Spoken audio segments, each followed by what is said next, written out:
Welcome back. Valentine's Day coming up, of course, next week. Americans spending big bucks in the name of love. Half of all consumers are expected to spend around $24 billion. That's combined, of course. The average amount someone will spend on a gift is about $175. But you can save money. And joining us right now to tell us how you can do that without breaking the bank is our good friend, the savings angel himself, Josh Elledge. Hi, Josh. How are you?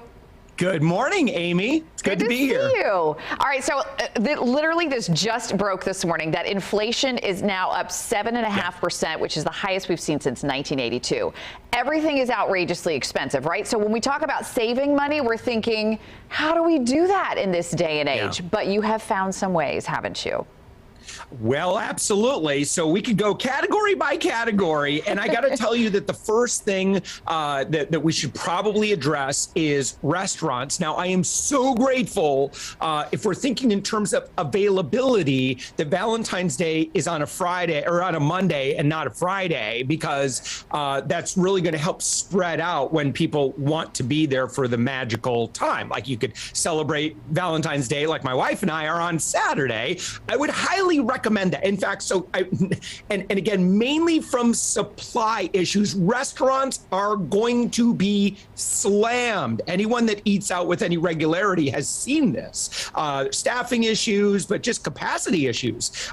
So make your reservations if you haven't already. If you haven't, good luck, because the hot spots are going to be very competitive and probably too late for that. So what I would recommend is you go maybe to a lesser conventional restaurant or a lesser popular restaurant, and you'll probably have better luck just in terms of availability. And then getting in, absolutely always go to the restaurant's website, look for coupons, and also, and I'll make reference to this again, our friends at Visit Orlando have a great list of restaurants. But again, I would recommend the ones that they've got listed. They're probably, you might end up having to go to Valentine's dinner at 2 in the afternoon or something. Well, I was just going to say, and if you do go for happy hour, right? A lot of restaurants offer deals, happy hour drinks, happy hour food. Yes. Okay. I'm a huge fan of happy hour.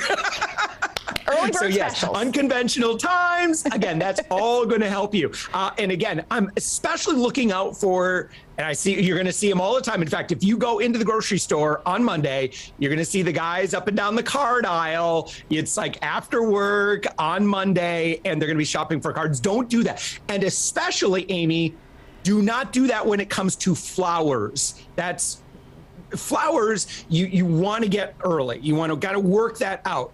And I'll give you my biggest tip for flowers. And this will, I'm telling you, this is such a hookup when I learned about this, is if you're a business owner and you have a tax ID, or you have a friend who's a business owner or a tax ID, there are, and I'll let you do your own Googling, but I'll just tell you that there are floral wholesalers in Central Florida and everywhere else in the world, or in the United States. Go to a floral wholesaler.